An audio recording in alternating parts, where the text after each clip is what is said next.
आता एक धक्कादायक बातमी तुमच्या आमच्या जेवणाचा प्रमुख भाग असलेल्या मीठ आणि साखरेतही प्लास्टिक असल्याचं समोर आलंय।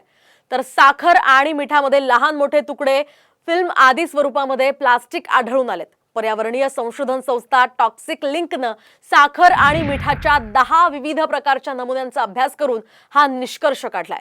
यामध्ये 0.1 मिलीमीटर ते 5 मिलीमीटर पर्यंतचे तुकडे आढळून आलेत। विशेष म्हणजे आयोडीन युक्त मिठामध्ये सर्वाधिक प्लास्टिक आढळलंय। तर ब्रँडेड मीठ किंवा साखरेतही प्लास्टिकचा अंश आढळून आलाय। त्यामुळे मीठ किंवा साखर खावं की नाही असा एक प्रश्न पडतोय। तर याच बाबत अधिकची माहिती जाणून घेऊयात ग्राफिक्सच्या माध्यमातून। साखर आणि मिठाच्या नमुन्यांमध्ये मायक्रोप्लास्टिक,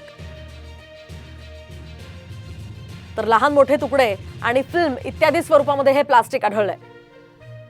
आकारमान त्याचा आहे 0.1 मिलीमीटर ते 5 मिलीमीटर पर्यंत।